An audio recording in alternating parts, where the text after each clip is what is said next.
In 1851, a man in Providence, Rhode Island, built a small brass instrument that fit in a machinist's pocket.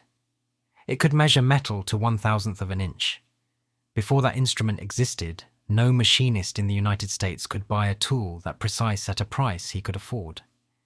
The man who built it, Joseph R. Brown, had started his career repairing clocks in his father's shop on South Main Street. He had no university degree, he had no investors. He had a watchmaker's obsession with accuracy and a conviction that American manufacturing would never advance until the ordinary mechanic could measure what he had made. The company he built, Brown Sharpe Manufacturing Company, would go on to invent the universal milling machine, the micrometer caliper, and the universal grinding machine. It would train Henry Leland, the man who founded both Cadillac and Lincoln. It would arm 2 world wars.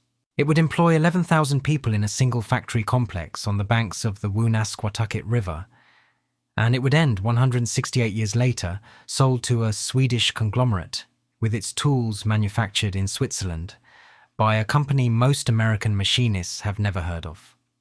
So how did a clock repair shop on South Main Street become the most important precision tool company in American history?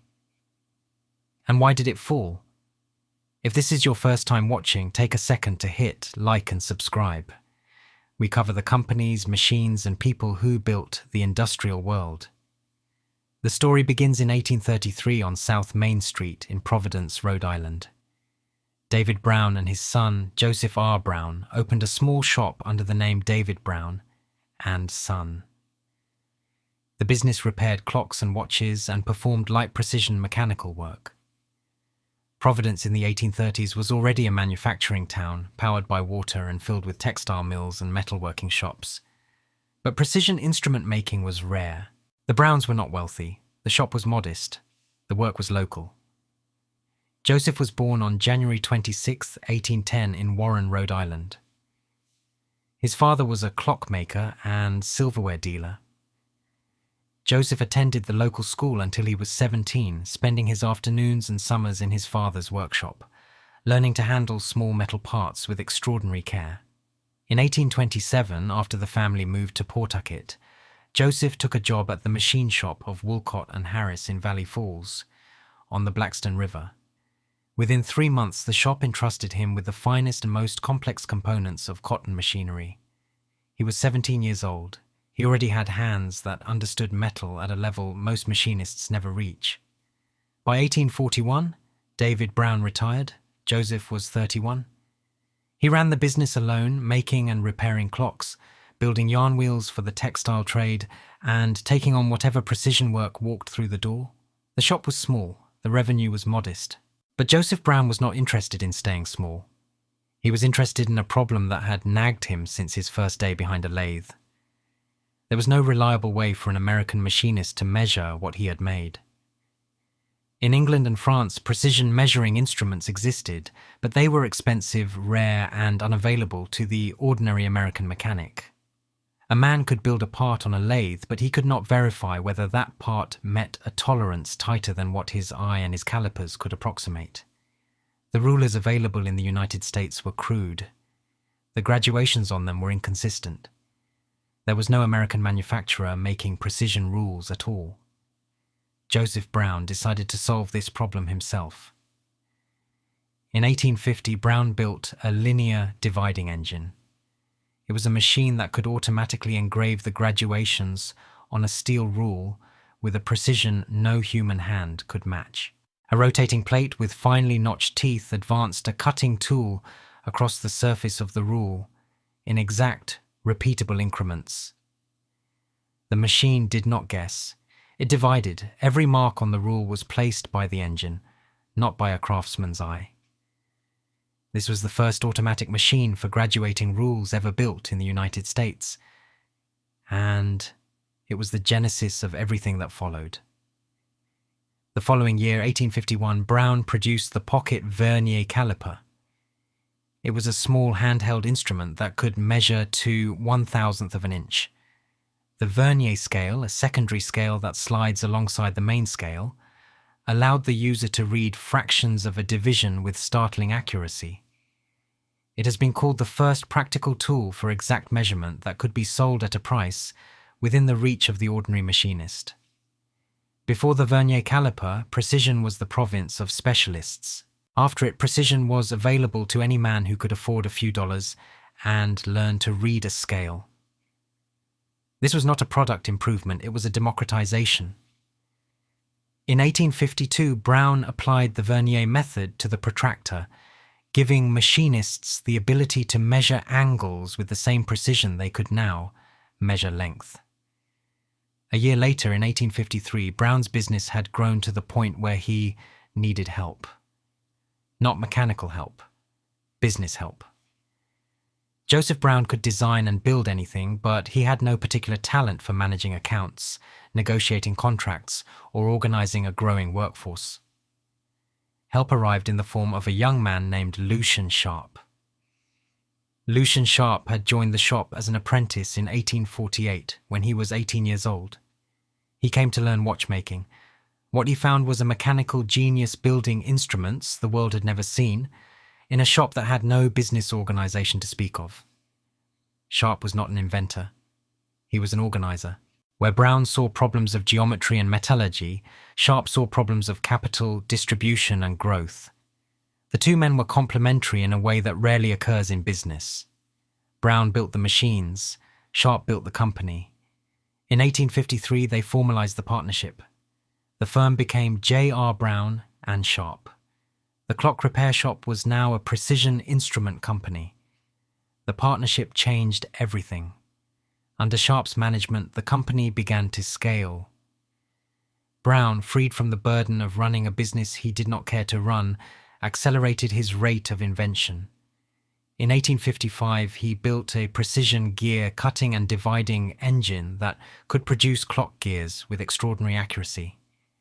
That machine opened the door to an expanding business in gear cutting, circular graduating, and index drilling. The same year, Brown and Sharpe began producing accurate gauges for industrial use. Then came the contract that transformed their ambitions entirely. In 1857, Brown and Sharpe secured a manufacturing agreement with the Wilcox and Gibbs Sewing Machine Company. Wilcox and Gibbs needed their sewing machines built with a precision that no other shop in Providence could deliver. Brown and Sharpe became the exclusive contract manufacturer. They would hold that contract for over 90 years, producing every Wilcox and Gibbs sewing machine from 1857 until 1948. The sewing machine contract did something more important than generate revenue. It gave Brown and Sharpe a prominence in mechanical work that drew attention from across American industry. The firm was no longer a local instrument shop. It was a manufacturing company capable of building complex machines at scale to tolerances that few competitors could match. That reputation became the foundation for what came next. In 1861, the Civil War began.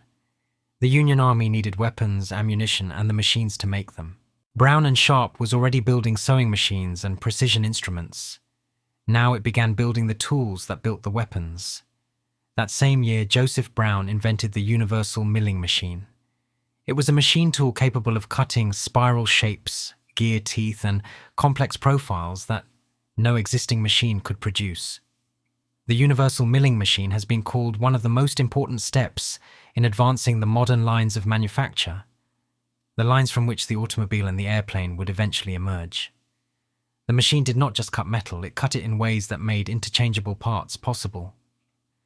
Before the universal milling machine, a gear had to be filed and fitted by hand.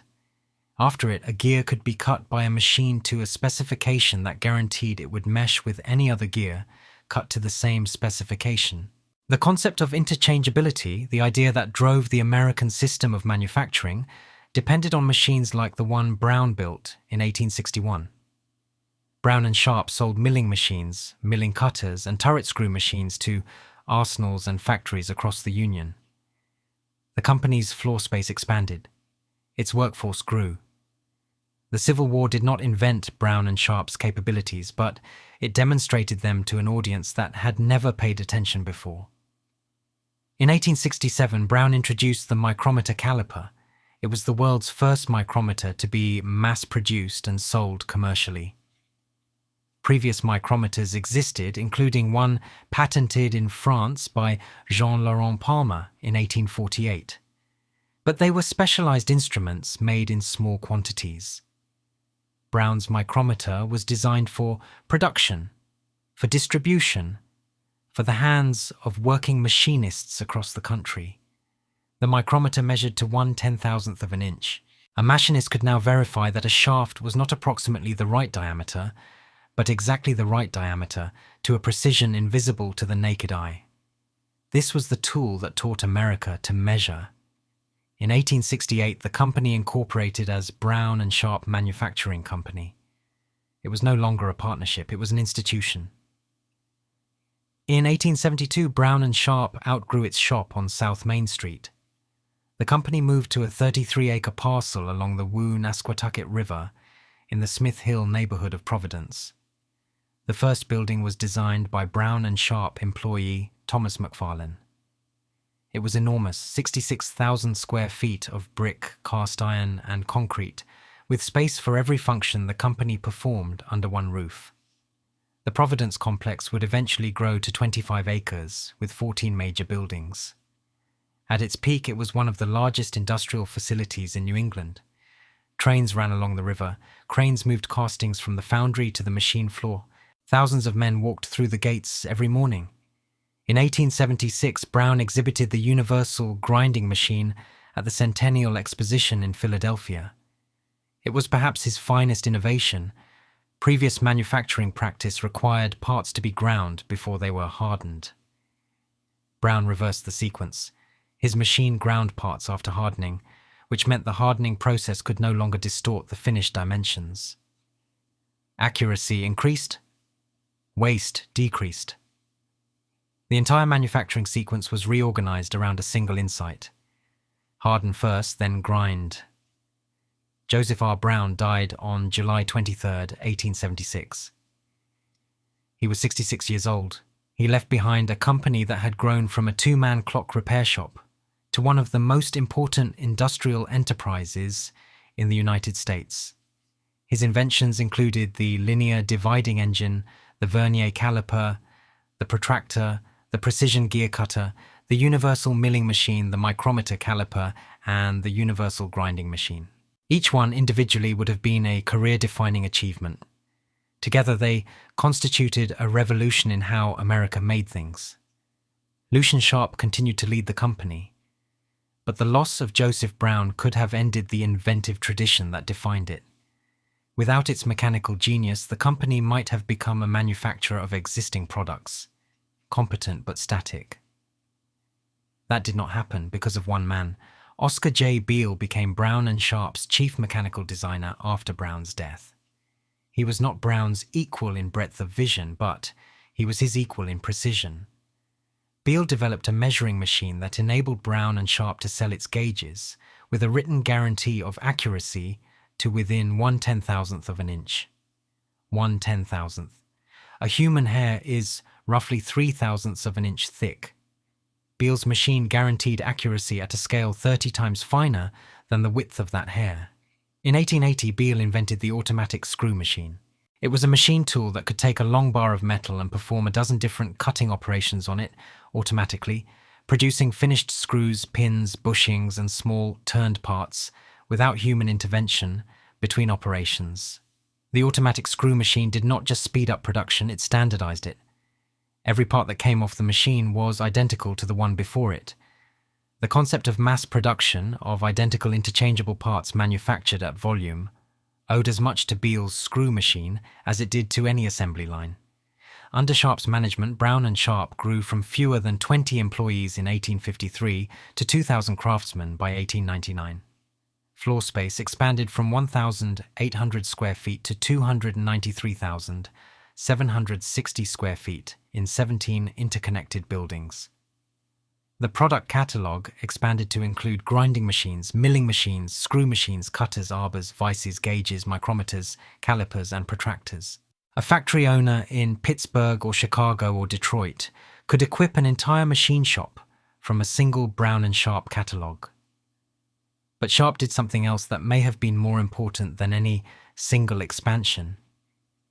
He ran the company as a training ground. The Brown Sharpe shop floor became, by reputation, the finest school for machinists in the United States. Young men came from across the country to apprentice there. They learned to hold tolerances that other shops could not imagine. They learned to measure, to cut, to grind, to think in thousandths. Among those apprentices was a young man from Vermont named Henry Leland. Born in 1843, the youngest of 8 children, Leland came to Brown Sharpe to learn precision machining. He worked on the shop floor alongside men who had been trained by Joseph Brown himself. He learned to grind, to measure, to hold tolerances that most American shops considered impossible. He absorbed the culture of interchangeable parts, the conviction that precision was not an aspiration but a manufacturing method. During the Civil War, Leland worked as a toolmaker in the United States Arsenal.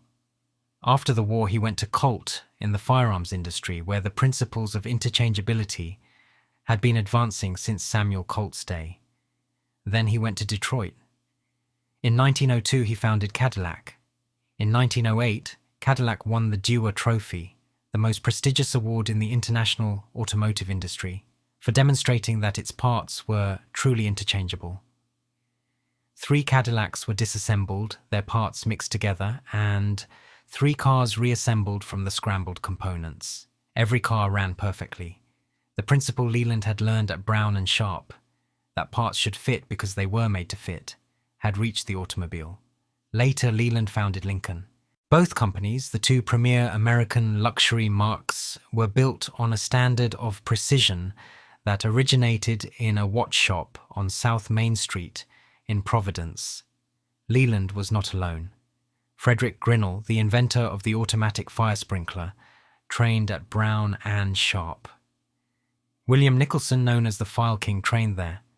The men who passed through the Providence factory went on to build industries that Brown Sharpe itself never entered. The company's influence radiated outward through its people as much as through its machines. Lucian Sharpe died in 1899. His son Henry Dexter Sharpe took over as chief executive. The family line continued. The early 20th century brought the business cycle that defined every American machine tool builder. World War I sent demand to record levels. Brown Sharpe's automatic screw machines churned out components for weapons, vehicles, and munitions. The Providence factory expanded again, adding buildings, adding workers, adding shifts. The post-war recession of 1920 and 1921 crashed demand overnight. Machine tool orders evaporated. The Roaring Twenties brought partial recovery. Then the Great Depression destroyed it again. In 1933, Brown Sharpe's sales fell to $2.9 million. The company recorded a loss of $933,427. The workforce, which had numbered in the thousands, shrank to 1,300. The Providence factory, designed for mass production, stood partially idle. Orders for new machine tools simply stopped. No manufacturer buys capital equipment when there is no work to put on it. The Depression did not kill Brown Sharpe. The company survived on its reputation, its patents, and the fact that precision instruments and measuring tools still sold even when machine tool orders collapsed. A factory might stop buying new milling machines, but it still needed micrometers and calipers. The measuring tools that Joseph Brown had invented were depression-proof in a way that machine tools were not. A micrometer wore out. A caliper needed replacing. The consumable side of precision sustained the company through the worst years. Then the world went to war again. The armament build-up that began in the late 1930s and exploded after Pearl Harbor sent Brown Sharpe into overdrive. By 1943, employment at the Providence complex peaked at 11,000 workers. Sales volume reached $60.6 million. Though high wartime costs and taxes reduced profits. The factory ran 3 shifts around the clock.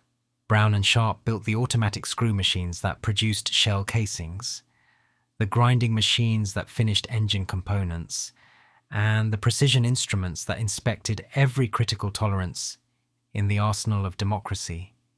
The Union organized during the war years. The International Association of Machinists established a presence at the plant. Strikes occurred in 1942, 1943, and 1944, small disruptions in a wartime operation that could not afford to stop. The seeds of a much larger conflict were being planted. The war ended, the workers went home, and the company entered its most consequential transformation. Shortly after World War II, Henry D. Sharpe Jr. succeeded his father as president.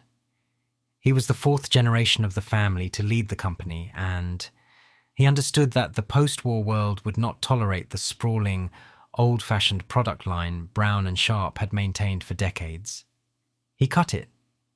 The company stopped producing sewing machines, a line it had manufactured since the Wilcox and Gibbs contract of 1857, 91 years earlier. It stopped making hair clippers. It phased out certain categories of machine tools, including its celebrated line of milling machines, the direct descendants of the universal milling machine Joseph Brown had invented in 1861. These were difficult decisions. The milling machine was the product that had made Brown & Sharpe famous. But Sharpe understood that a company could not survive on nostalgia. The market had shifted. Japanese and European builders were entering the machine tool space with modern designs and competitive pricing. Brown & Sharpe could not compete in every category. It had to choose. Instead, Sharpe focused on the mass production of automatic screw machines, the descendants of the machine Oscar Biel had invented in 1880. These were the machines that produced the small precision parts that went into everything: automobiles, appliances, electronics, firearms, medical devices. A 3-year, $4 million refitting program for the Providence plant was completed in 1957. The company was reorganized into divisions, each responsible for its own profit and loss. It was the first time Brown & Sharpe had adopted the divisional structure that was becoming standard in American industry. In 1955, Brown & Sharpe opened its first overseas subsidiary in Plymouth, England. Between 1957 and 1961, the company expanded through acquisitions, including AA Products Company, a hydraulics firm. The international expansion reflected an understanding that the American market alone could no longer sustain a machine tool builder of Brown & Sharpe's size. The world was industrializing, and Brown & Sharpe needed to sell to it.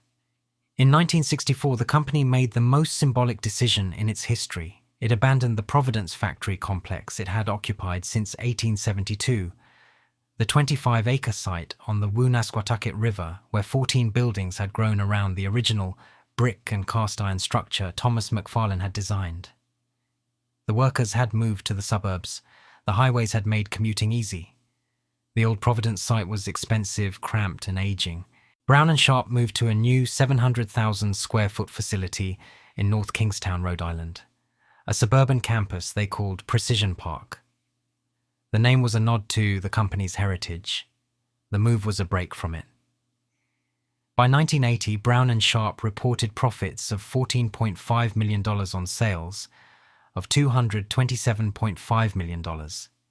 With 4,400 workers in Rhode Island, Michigan, North Carolina, and 4 foreign countries, the company looked stable. The numbers looked strong. The family was still in charge. Then everything broke. On October 19, 1981, 1,600 machinists, members of the International Association of Machinists District Lodge 64, walked off the job at Brown & Sharpe. The dispute began over management's insistence on the right to shift machinists between jobs as needed, cutting across traditional seniority lines. The company had adopted a no-layoffs policy in the mid-1970s, and in return it demanded flexibility. The union said the flexibility gutted their seniority protections. What followed was one of the longest and most violent strikes in the history of the United States. In the first month, strikers hurled rocks at cars and obscenities at management. The company president had to be escorted through the gates.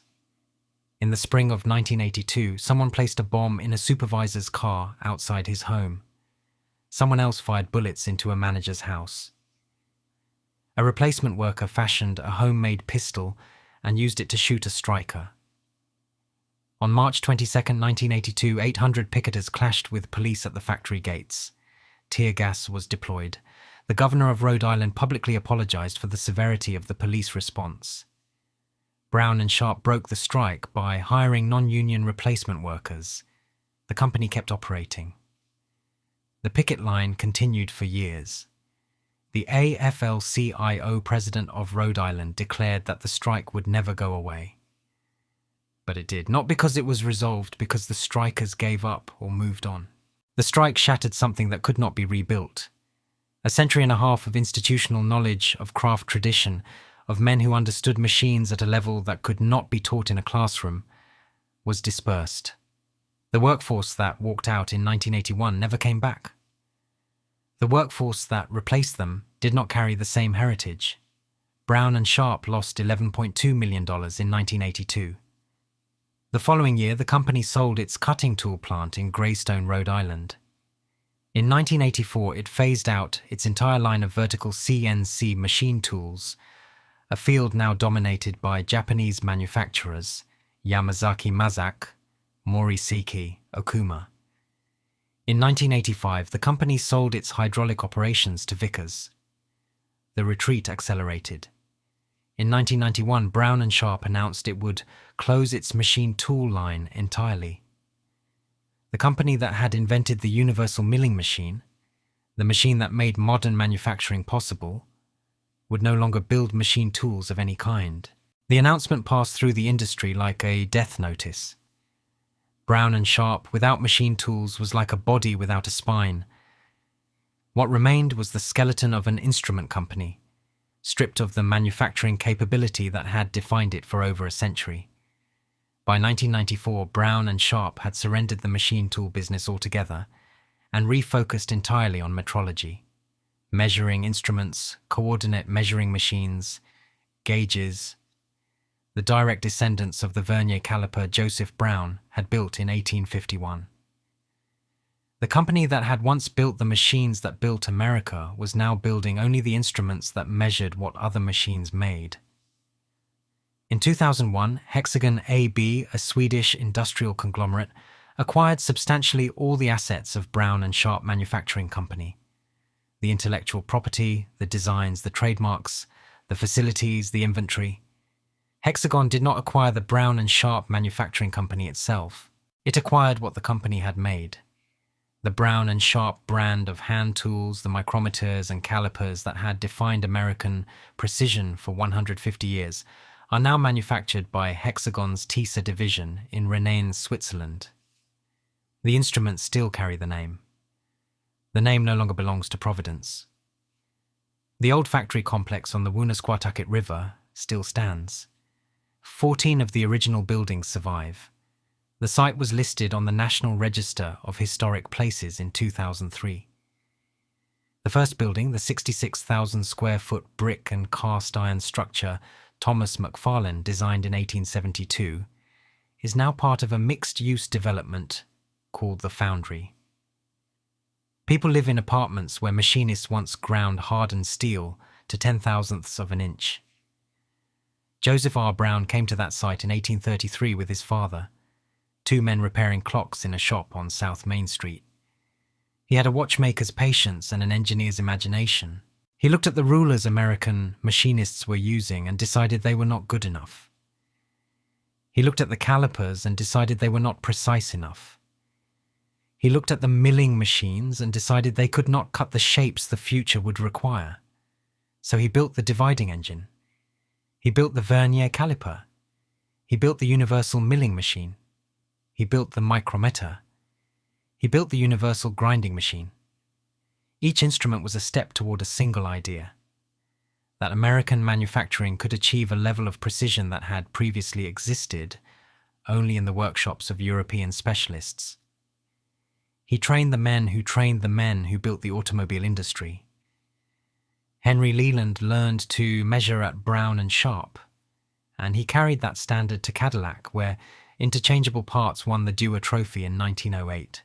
The precision culture that Joseph Brown built in Providence migrated to Detroit, to Hartford, to every machine shop in the country that owned a Brown and Sharpe micrometer, and held itself to the number it read.